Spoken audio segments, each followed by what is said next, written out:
In this video series, we'll give individual guides to every mount that arrived when Undermine went live and how to get them. For this episode, we'll talk about how to get the Darkfuse Spy-Eye. Now, the mount will have a below 5% drop chance from the rare Darkfuse Precipitant, which can only be spawned by someone who is of Renown 6 with the main faction in Undermine, which is the Cartels of Undermine, and that person also has to have a canister of Darkfuse Solution in hand. First off, we need to have access to the Darkfuse Solutions, which can only be spawned by someone who is of Renown 6 with the main faction in Undermine, which is the Cartels of Undermine, and we need to be friendly reputation with the Darkfuse Solutions in order to purchase that canister I mentioned earlier. Once we have that item in hand, we can head on over to this location and start the event. What we'll have to do is quite simple. We'll run around and essentially collect contaminated stuff and put them into this machine. Once the bar is full, it will spawn rare. It will have a weekly loot lockout for its stuff, meaning we can bring our outs to farm for this mount, and it has no downtime or limited amount of spawns that it has per day, meaning we can essentially kind of just infinitely farm for this for as many outs that we have. If you all want a more detailed guide or information on how to unlock the Darkfuse Solutions, we covered it recently, but as a TLDR, we'll only have access to unlocking the Darkfuse Solutions after we defeat Galliwex in the Liberation of Undermine raid. For those unaware, you can't do this on LFR, but you can make a group and do the raid on normal, heroic, or mythic. Doesn't matter on how we do it. There's even a story mode campaign that we can have access to by talking to Pax Top Skimmer, which is the innkeeper at the Intercontinental Hotel. Now, our only method of gaining reputation with this cartel is to open these boxes, and they give about 500 reputation each. To get them, we'll have to exchange them with 100 market research, which is going to be the cartel specific currency we start getting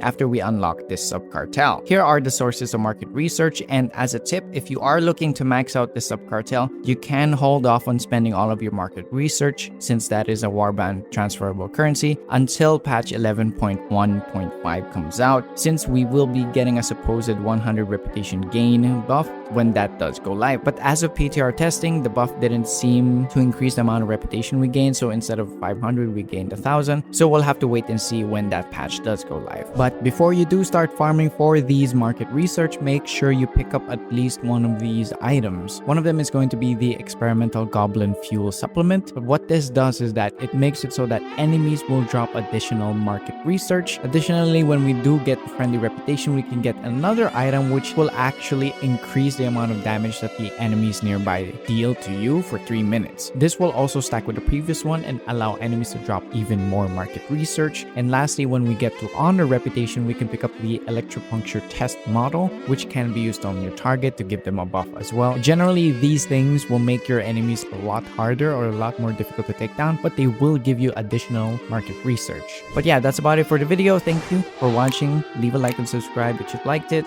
and we will see you in the next one.